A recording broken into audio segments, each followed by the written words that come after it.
Welcome back, everyone, to Pontos Fathom Press. This is our Pontos Fathom podcast number 86. We're going to be talking about Volume 3 of the Alchemical Courtship in the Dreamlands saga, Stubborn Devotions, Inventing and Forgiving.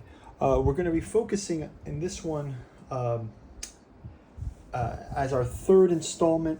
We've been working on editing this, so been quite busy with these books. Part of the topic here is we'll talk a little bit about, we've done an episode on Aimless that takes place in the Lovecraft's dream world of Celephaïs, and we've got Lovecraft here. We'll talk a little bit about some of those, the dream cycle here, and you can go back and watch that podcast that kind of really does the introduction. Hope's Home takes us to Dalathleen, and it also brings in some of these Saturnine elements to the process that we can talk about. And finally, Stubborn Devotions, where here we are now, currently working through this one, kind of brings up this concept of what does history mean in the Dreamlands when dreams are sort of in a nonlinear time. Sort of like think of it as you wake up in the Dreamlands. One of the great ways that Lovecraft talks about Celephaïs is that King Karanis dreamed the whole city one night, something like this, right? So here's a place where we could both have the concept of, Randolph Carter in the dream quest of unknown Kadath kind of going through the Dreamlands, and yet it can be something that's ephemeral at the same time. How does that work? So there's a sort of an atemporality problem in the Dreamlands.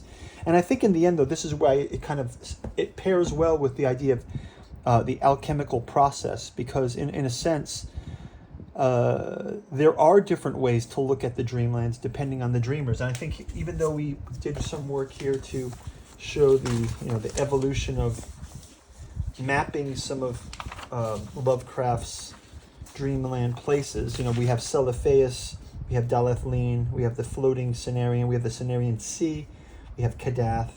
What we'll focus on today a bit is this concept of what does history mean to the Dreamlands, and we'll talk about Thran and ruined Thran as one of those places that we can go. If we go back to Lovecraft himself and we look at the Dream Quest of Unknown Kadath, we do have sort of like the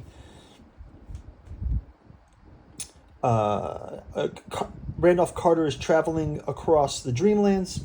He has been to the city of Ulthor, where no cat may be harmed. And he's coming to the he's met some cats from Ulthor that are related to cats in Celephaïs, something like this. The old chief of the cats also told him where to find his friend King Karanis, who in Carter's later dreams had reigned alternately in the rose crystal palace of the 70 Delights at Celephaïs and in the turreted cloud castle of the sky floating Cenarian. So we have Cenarian here on the map too. So in our alchemical courtship, Cenarian is sort of seen as this pairing with Celephaïs. And we have different philosophies for those dreamlands, right? So we'll go into that a bit. It says, it seems he could no more find content in those places, but formed a mighty longing for the English cliffs and downlands of his boyhood, where in little dreaming villages England's old songs hover in evening behind the lattice window, and where the grey church towers peep through the verdure of distant valleys. He could not go back to those things in the waking world because his body was dead. But he had done the next best thing and dreamed a small tract of such countryside in the region east of the city, where the meadows roll gracefully upon the sea cliffs to the foot of the Tenarian hills, and where he dwelt in a grey Gothic manor of stone looking across the sea. He had built a little Cornish fishing village in the Dreamlands. So you kind of get this idea here of how two facts. One can live beyond the waking in the Dreamlands, and two, that the Dreamlands can be sort of demarcated. And I think when we go into the Stubborn Devotions of Venting and Forgiving, I want to break out this concept of the Alabaster Kings in Thran, And I want to posit Thran as the city of Thran as a older version of the greatest city of the Dreamlands. And we can kind of go to a reference here. We talked a little bit about Celephaïs. It says here, toward evening, Carter, he, mounted a low grass rise and saw before him, flaming in the sunset, the 1,000 gilded spires of Thran. Lofty beyond belief are the alabaster walls of that incredible city, sloping inward toward the top and wrought in one solid piece of what means no man knows. For they are more ancient than memory, yet lofty are they within the 100 gates and the 200 turrets. The clustered towers within, all white beneath their golden spires, are loftier still, so that men on the plain around them see soaring into the sky, sometimes shimmering clear, sometimes caught at the top of tangles of cloud and mist, sometimes clouded down through their utmost pinnacles, blazing free above the vapors. And where Thran's gate open upon the great wharfs of marble, etc., etc. So we have this notion here of the alabaster walls, and I think here in Stubborn Devotions, the appendix of Stubborn Devotions, and also the marriage of the White Queen to Hypnos, much takes place in a Thran that is no longer the greatest city of the Dreamland. So I think one thing one can think of,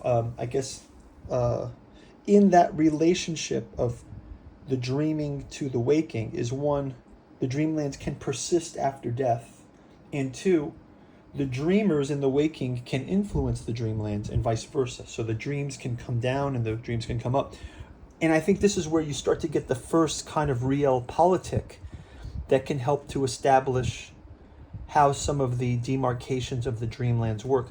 So one thing about the Alabaster Kings I'll mention here is we had concepts that get explored in the first three books of the vestibules of the dreamings, the realms of the Dreamlands, and then also this concept of the unending past unknown Kadath.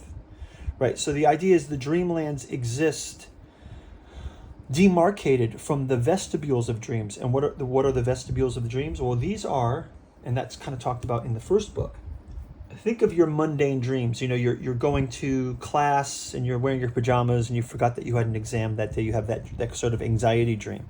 A lot of these psychological dreams and reflection of the real world, these are just dreams where the dreamer is really just reflecting on the waking. It's sort of like a concept of REM sleep or something like that. It's very much now what's interesting about in the Dreamlands concept is the Alabaster Kings in the first great city of Thran, when Thran was the greatest city of the Dreamlands, before Celephaïs was the great city of the Dreamlands, they were the ones that began to demarcate the map of the Dreamlands. And they established not only the vestibules, but they pushed the vestibules west, and they demarcated some land like a wall or a gate.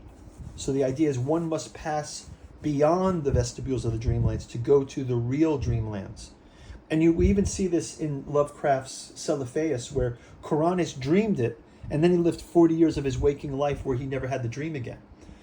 So I think this is kind of an interesting politic there. But it also sort of talks about the philosophy of the different cities. So one thing that the saga introduces is Celephaïs very much sees the waking, the relation between the waking and the Dreamlands, is that the dreamers are kind of like the inspiration of the Dreamlands, right? They are the ones from which the dreams emerge, just like Kuranes dreamed Celephaïs.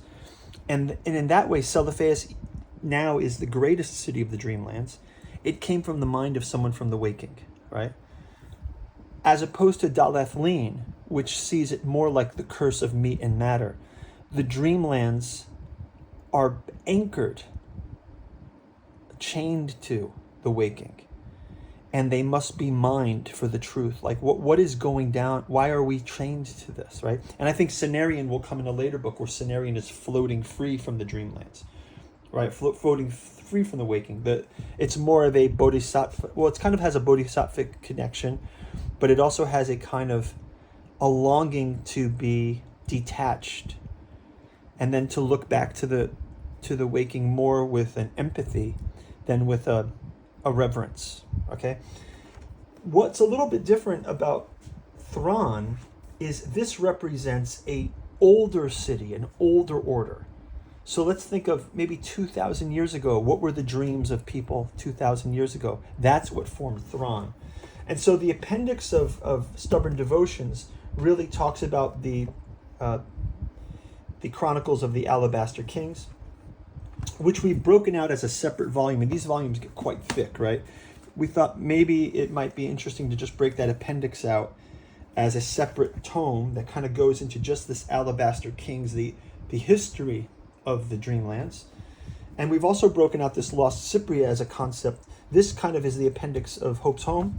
We've broken this out, and it's more like the Saturnine influences that come out of this lost Homeric epic, where Saturn will actually rise later in the saga. And we'll kind of go into that. So we've got the Lost Cypria here. We've got the Dirges of the Alabaster Kings. And we can kind of go into a bit of how these books work from the Book of the Ninefold Sleep. It says, "And lo, among the 7 eldritch volumes whispered in the realms of the Dreamlands, these are numbered. The penodic manuscripts etched by the frozen seers upon the black basalt of the plains of Lang. The nocturnes of the Dreamlands, whose harmonics can unravel the sleeper's mind, the 666 volumes of the grey books of Celephaïs, bound in memory itself and known to invert the psychology of the waking, the Malus Insomniarum, or the Hammer of Nightmares, which breaks the spine of dreams with each turning page." That's going to be featured here in the Stubborn Devotions by the cults of Thran, namely to the Temple of Hypnos, who's the Lord of Sleep, and to the Red Temple in Morpheus, who's the Lord of Dream. The Necronomicon of Abdul al-Zahrid, whose ink is madness. The Annals Tenebrae Saturni, scribed by the Saturnine priests beneath the iron pantheon of Dalanthine. The Katu journals smuggled from the ninth vault of Yedith by one who no longer dreams. And the Dirges of the Alabaster Kings, not spoken but mourned in sleep, not inscribed but entombed in the architecture of forgetting, in the music of ruin. So the Alabaster Kings are very much the embodiment of this ruin. And that's evidenced as how they're introduced. I mean, in the saga, we'll talk a little bit about the wedding of the White Queen to Hypnos. And I think some of that architecture really speaks back to this older Dreamlands. So we got to think of the Dreamlands like the world evolves. I mean, in some ways, I had this concept that I think we talked about in the Hope's Home podcast, where it's like gods are kind of like a dream in the worshipper's mind. Like the worshipper is often living in a state in which they think about their God. And in a way, it's not necessarily real like the world is real. It's a projection space. And then as those worshipers disappear, the kind of the decrease in the dream may have a relation to that God's status in the Dreamlands. So say, you might have started out as a god 2,000 years ago, but now with no worshipers, you might be more like a B-list actor, something like this in the Dreamlands.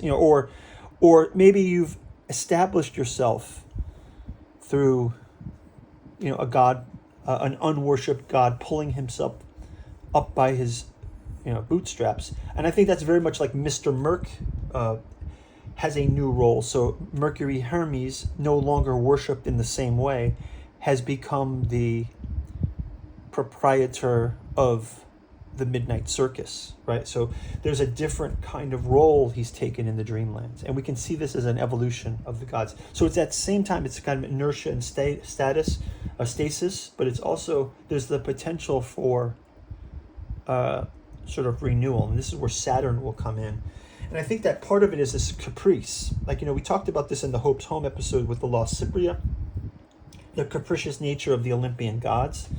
And then you have this sort of older order that will come up it's not we had a podcast a long time ago about the diurnal cycle, like the mysteries of day and night, right? So I think that there's something about the night that, it gets mischaracterized as a blackness, as a wrongness, but it's resting and it's healing, and it's from which things emerge. Dream emerges from sleep, right? Just like Morpheus is the son of Hypnos. So we have an older version of Thran, represented from this appendix, extracted here in this volume, and then we actually have Thran as it is today in the Dreamlands. So Thran today is presented to us in Stubborn Devotions, namely around the wedding of the White Queen, who was now the Dowager Queen of the Eternal Court of Love. So the Eternal Court of Love sits in Celephaïs. Thran has three characteristic areas. It's got the Alabaster Keep, which is where the line of the first Alabaster Kings and then the later line of Alabaster Kings, all the way to the present time where there's the last Alabaster King. So that Alabaster Keep is still present in ruined Thran. And we have the Temple of Hypnos and the Red Temple. And there's throngs of cultists around these. So we can maybe give you a little flavor of approaching the gathering at Thran, the Temple of Hypnos, where the ceremony would take place. The upcoming wedding of the White Queen to Hypnos, the Red King, was a momentous occasion, one which would draw together the most powerful and enigmatic figures from across the realms. There was a weight to the gathering, a sense of cosmic dread that hung in the proceedings. The Temple of Hypnos, where the ceremony would take place, was a place of ancient power. Walls adorned, depicting the strange rites of that god of sleep, Hypnos. It was here that the White Queen Esclarimon prepared for her dread wedding, her alabaster face serene, but her eyes filled with the knowledge of the sacrifice she was about to make. So she was no longer the Queen of Love. Now she is becoming sort of more the presence as the Dowager, where her wedding to Hypnos at the Temple of Hypnos will be sealing this future for the Dreamlands. So if we jump back into that history, how did Thran get this way? Well, just like Celephaïs is now the capital city of the Dreamlands, Thran once was. And if we kind of go into the Alabaster Kings, we can talk about the golden age of Thran. And it says, before the marble palaces of Celephaïs had ridden from the sleep-fractured mind of King Coronis, and long before the waters of the Serenarian Sea lapped softly against the measured shores of that gentle city, which mortals now foolishly take for the beginning of dream sovereignty, there existed another order, older and more profound, a dominion not born from tender illusions of poets or the softened fancies of nostalgic exiles, but from the deep and terrifying communion between the first true dreamers of the waking, those nameless Sumerian priest-kings, Assyrian stargazers, and pre-Semitic necrologists whose minds, attuned not to heaven or hell, but to the spaces between, broke nightly into a landscape unbound by myth and unshaped by scripture, a place unredeemed and unmourned, which they call in tongues long since dust the ever-stirring realm, but which we now know as, in echo only, the realms of the Dreamlands. This is no mere refuge of the weary psyche or a canvas for mortal yearning, but rather the vast living architecture, a plain order, and more structured. So this is the origins of Thran now come out of this time, and the first Alabaster King, though the name of the first Alabaster King has been erased from the dreaming tongue, struck not in punishment nor disgrace, but in reverent silence to preserve the sanctity of that primordial stewardship which cannot be replicated nor rightly spoken. The place from which he ruled remains etched in the deepest strata of dream memory. And even now, when the stars no longer align as they did in that vanished age, and the night roads leading to Thran are lost to the cartographers of waking and sleep alike, it is said that those rare dreamers who reach the unspoken center of the ruined realm still feel the soft pulse of that original gravity, for the royal palace of the first Alabaster King was not constructed from alabaster alone, as his namesake would be, but from the dreamstone quarried from the hills beyond the veil of ashen forms.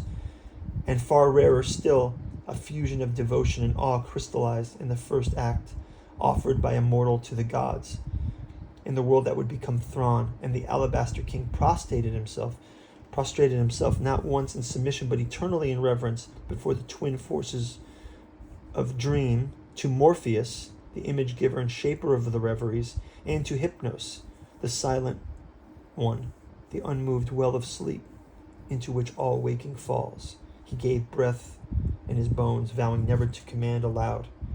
So it's the first Alabaster King owes his ascension to Hypnos. The truth rendered spatial through Hypnos, that ageless lord of sleep. Though Hypnos, the ageless lord of sleep, remained ever silent in the affairs of Thran, speaking not once to the king in the waking world, it's nonetheless understood unshakably and eternally that the first Alabaster King owed his position not to the love of Morpheus in dream, but to the vision in ballast which is pure, but to Hypnos' permission, that slow nod to the eternal which cannot be earned but endured. So you see that it's from the vaults of dreaming that the first Alabaster Kings form, and that the Alabaster Keep was the first core. Think of like Gondor rising out of Thran. Thran was built around the Alabaster city. And now all that remains is that final keep. And then we have the first 12 patriarchs of the Alabaster Kings, and each one of them has a role in the shaping of the Dreamlands. And a lot of it has to do with, for example, think of all the kind of demarcations that would have to happen. I mean, Lovecraft talks about like a lot of fanciful geography of the Dreamlands. And it's interesting how the dreams become a geography, almost like the Temple of Memory is kind of like a geography, right? Like sort of these old Middle Ages memory palaces, right? The way that the mnemonic devices of the memory palace, you would carve up one's memory into different parts of a theater. Very much so, Lovecraft kind of talks about the Dreamlands in this sense where, for example, where do we put all of the nightmares? Oh, there's a land of nightmare. And then there's a land of forgotten dreams. And then there's a land of hope, right? There's different kinds of things like this. And I think this is where these aggregations start to demand a kind of politic.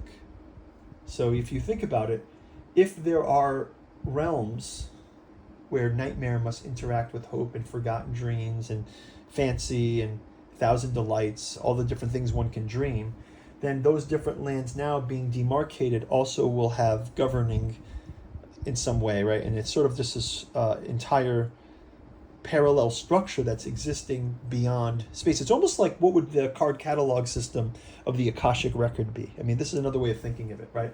How does one organize how does one organize Akasha?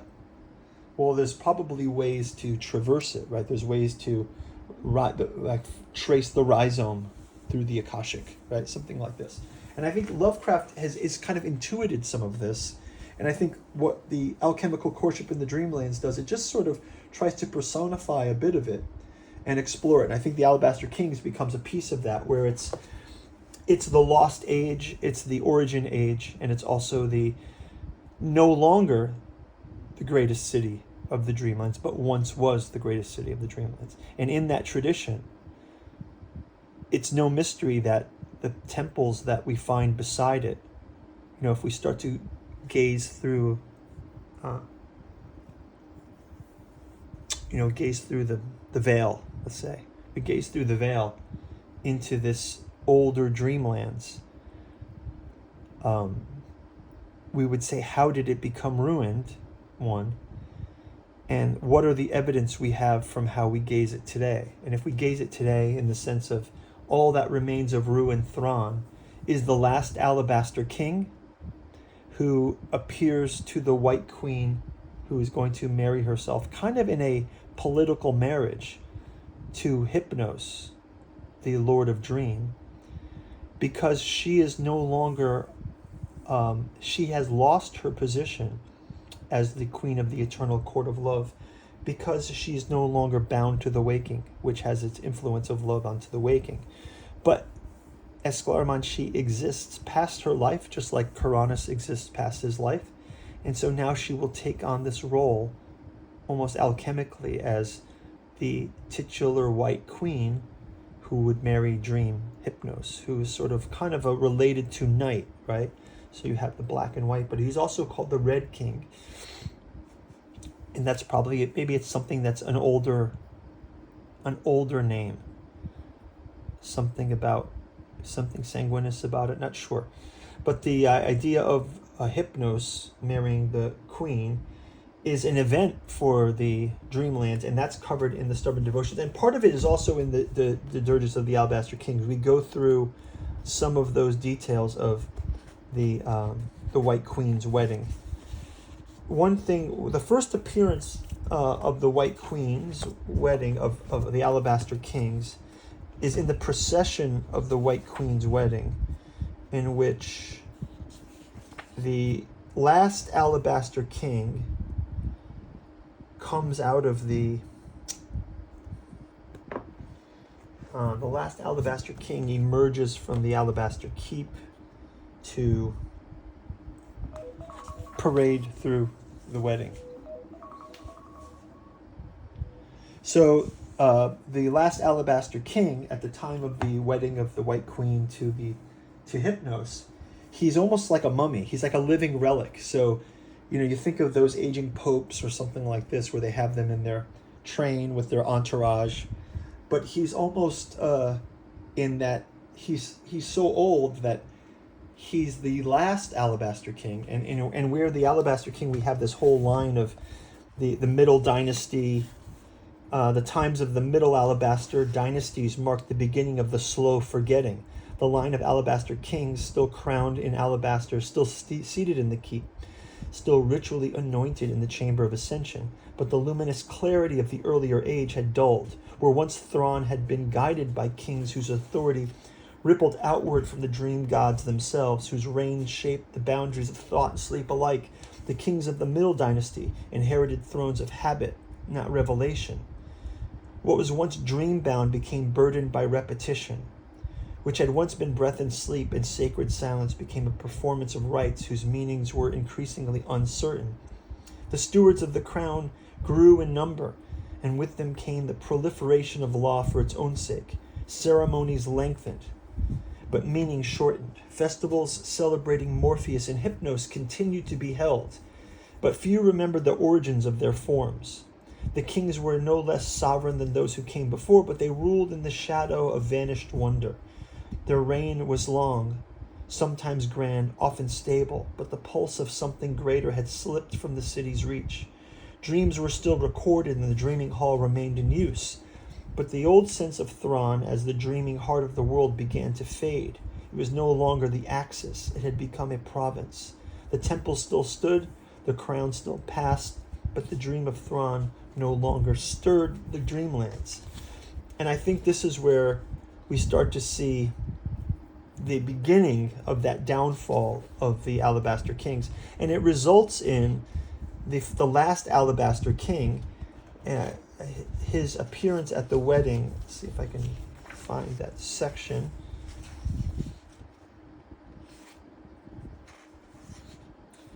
The Alabaster King does a procession for the wedding. And it's sort of like, it sort of speaks to when the tradition exists, but there are no longer students of the tradition.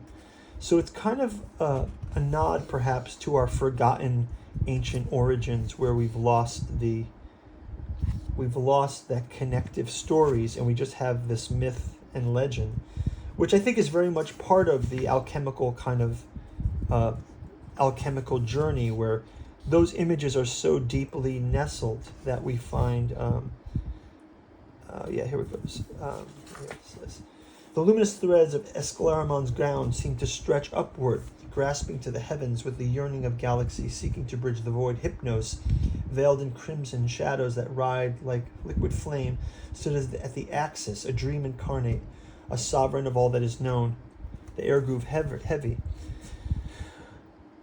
In the Alabaster King's bedchamber, attendants lit pale white candles whose faint light seemed unable to pierce the stillness. Their glow flickered upon the contours of a white bed, an expansive, barren, and infinite to the desolation surrounding Thran.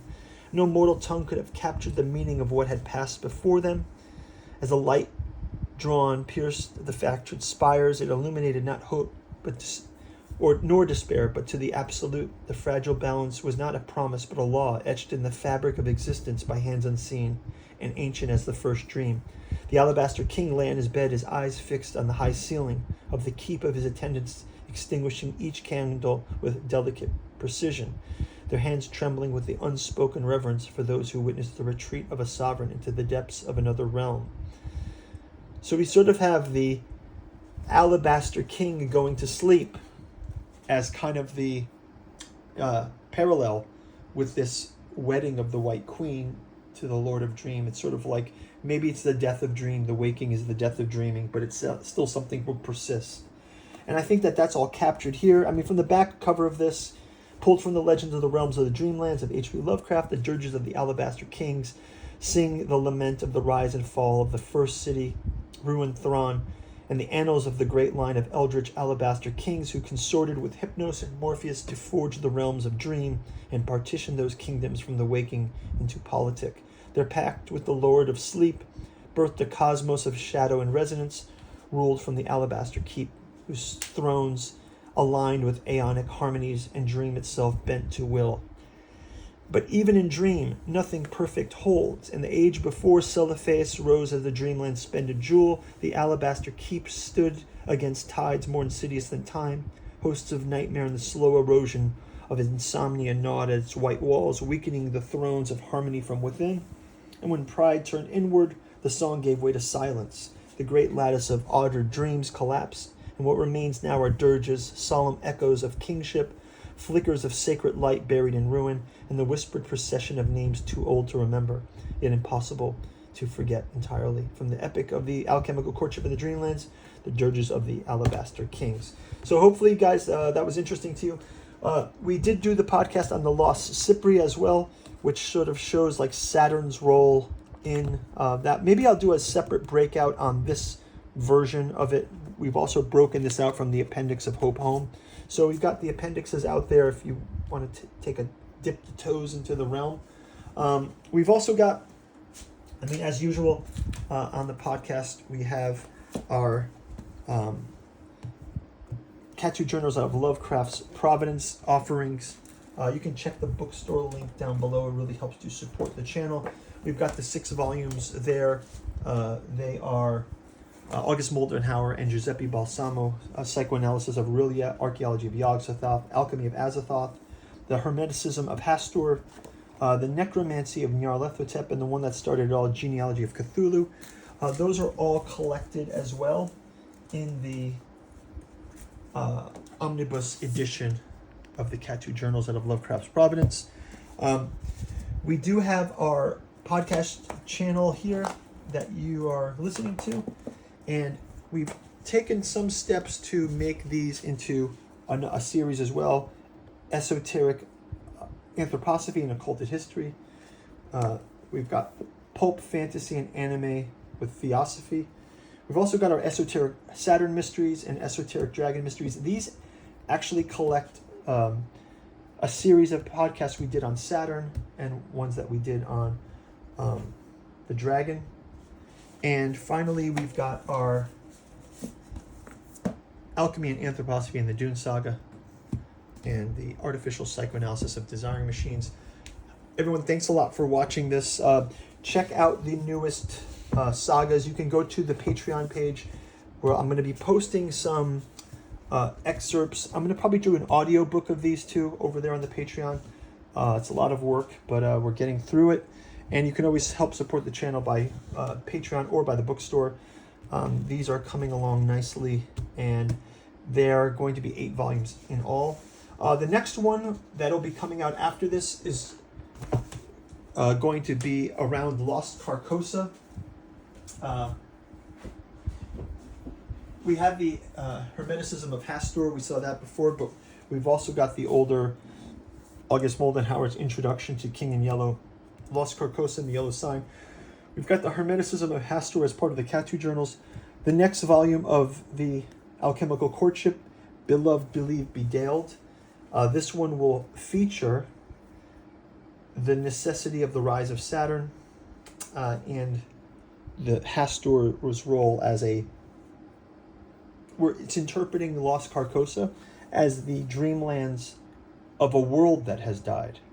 So if you think of the notion that came out of the Lovecraftian fragment we read that said the Karanis dies, and then Celephaïs, he still lived after his death in Celephaïs.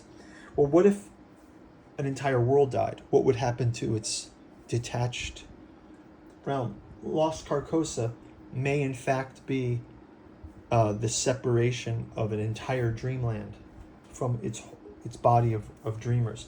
And I think this dreamland is kind of like a ghost then. So the Carcosa ghost kind of comes up in this volume, and we can explore that. And so, this older volume, you can go check these out. Guys, thanks for watching. Check out the bookstore.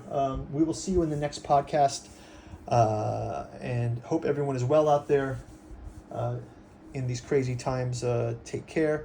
Leave your comments below, and we will talk soon. Take care. Bye-bye.